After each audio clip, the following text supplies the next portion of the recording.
Today I'm going to show you how to style for the camera so you'll look great for your next meeting or video.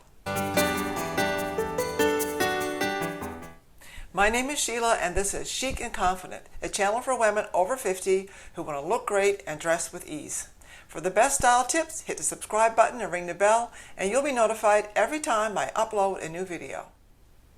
Before you get behind any camera, in order to prepare, you need to know your purpose. You might be there to market your business, to have a meeting with coworkers, or maybe to teach your clients.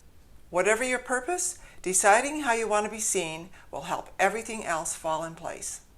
When you show up, whether it's in person or on camera, you're making a statement. You make that statement by how you dress and how you conduct yourself.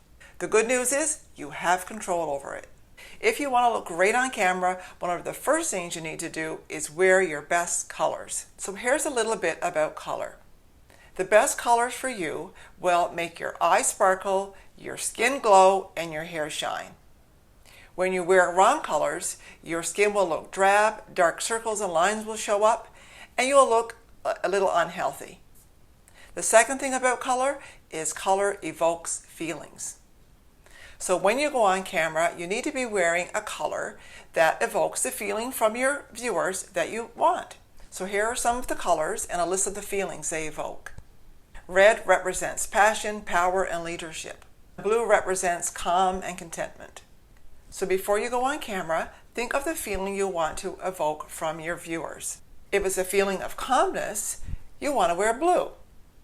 And the good news is there is a blue for everyone, so everyone can wear blue. You just need to wear that right color blue for you. And to find your best colors, check out this video. Number 2, avoid wearing patterns that have an optical effect. Those patterns seem to be moving all around. When you're deciding what to wear on camera, think of comfort first, and then choose an outfit that is in alignment with your message. If, for example, your message is health-related, dress as a health professional would.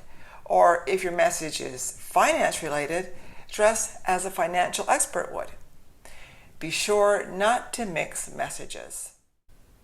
So let's talk about background. The background you choose has a lot to do with how your outfit looks on camera. The easiest background to have is a plain one. But if you have a black background, be sure not to wear black because you'll fade right into that background. And if you have a white background, don't wear white. And also don't have bold, bright color combinations in your background. Colors like this and patterns will take the focus off you and onto your pattern.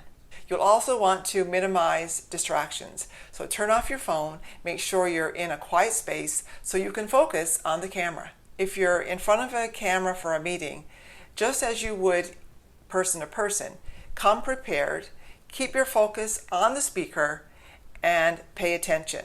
For the best sounding voice, make sure you sit up straight and don't slump. You'll look better on camera when you have good lighting.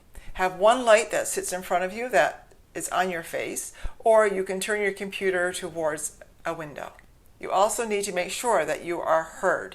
So that requires a good microphone. You can get a microphone like this one. I used to use this one for my radio show. Or you can use a clip-on microphone like this one. So when you use a microphone, you're sure that you're going to be heard clearly. The camera has a way of whitewashing your face. So if you wear makeup, you'll need to wear just a little bit more. And if you don't, find the hairstyle that looks great on you.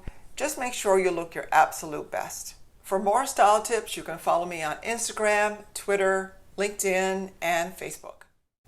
Thanks for watching, and if you've enjoyed this video, give it a thumbs up and keep on styling.